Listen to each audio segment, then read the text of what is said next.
Yesterday, I showed you guys my organizer, that the ones you're filling in now, where I planned out my story. So I know I went over this yesterday, and I told you I was going to continue the story, The Landlady. So the one about Billy staying at the bed and breakfast and that evil landlady who wants to, kill him and eventually is almost able to do so. So in my version, I am kind of changing it around to make it so Billy survives despite the fact he's been given poison. I'm going to show you how I get around that and change the plot there. So it's okay to continue right where it left off, or if you wanted to, you could do it so it's a few weeks, months, or years later. Because a part two to a story can be at a later time. It could be, they've grown up or there's new characters that have grown up and are introduced. But it's still going to build off the general idea of the first story. So again, I've chosen to start right where the original story leaves off and just continue right from that moment.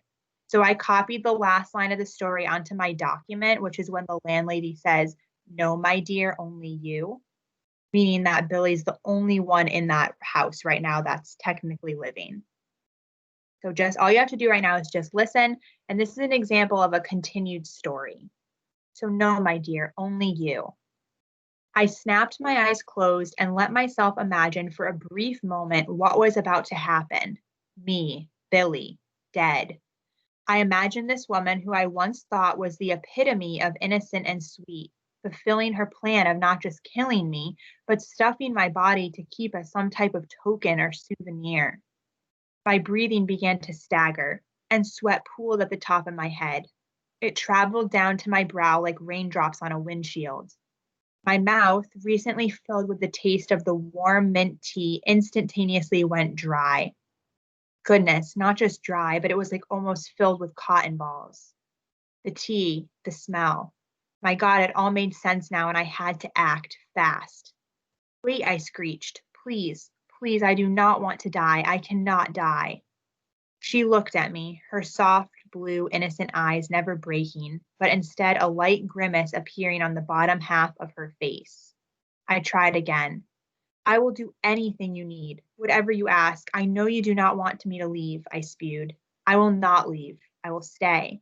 I will stay for however long you need. Just do not take my life. My breath was getting more and more difficult to push out.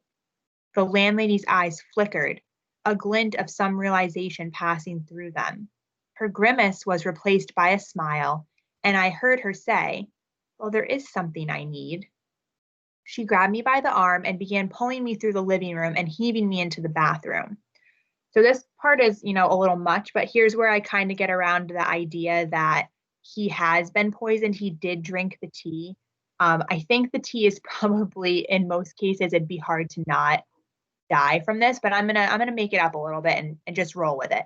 Doing my best to explain it here. Quick, she demanded. Throw up now so the poison can exit your system. I did as she said, and afterwards took the remedy she forced down my throat as I lay weak on the bathroom floor. As my eyes fluttered into the sleep I was so badly craving, I heard her slip out, locking the door behind her. In the morning, we will discuss my new set of plans for you, Billy Weaver. The sunlight beamed in through the little window above the sink. I gently opened my eyes, the light streaming in, making me flinch as they widened. My entire body felt like I had just run a marathon without ever drinking an ounce of water. The clamminess I felt last night lingered on my body this morning as I recalled the events from the past 24 hours. "Good morning, my dear," I heard from the other side of the door. Click. The lock switched and the door creaked open. "Ready for your new arrangement, Billy? Or I suppose I should say assignment?" I lifted my aching body off of the cold, white tiled floor and allowed her to usher me off of my deathbed. Together, we perched on the couch we had accompanied each other on just hours before. "I would offer you a sip of tea, but something tells me you may not be interested," she said cheerily. "Just water," I mustered back. Along with the glass of water, the woman pushed a document in front of me.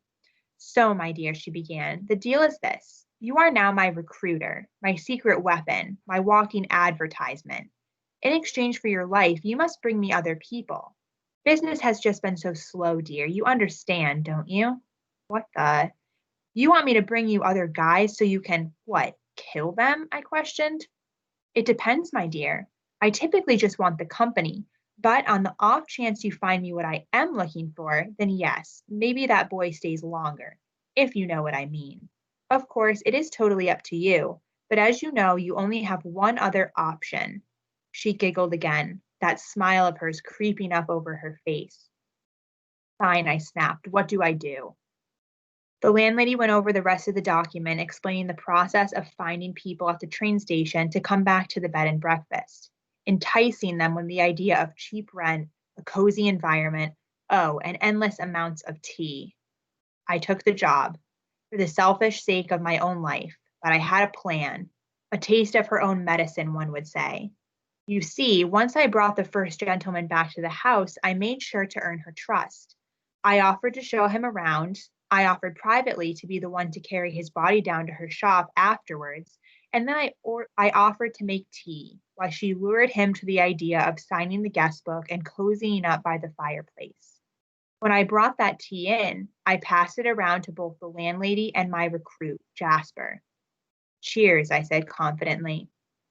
And with that, I watched as the landlady took a gulp and then another gulp, not even thinking twice about the fact that maybe, just maybe, I had put the poison in the wrong glass.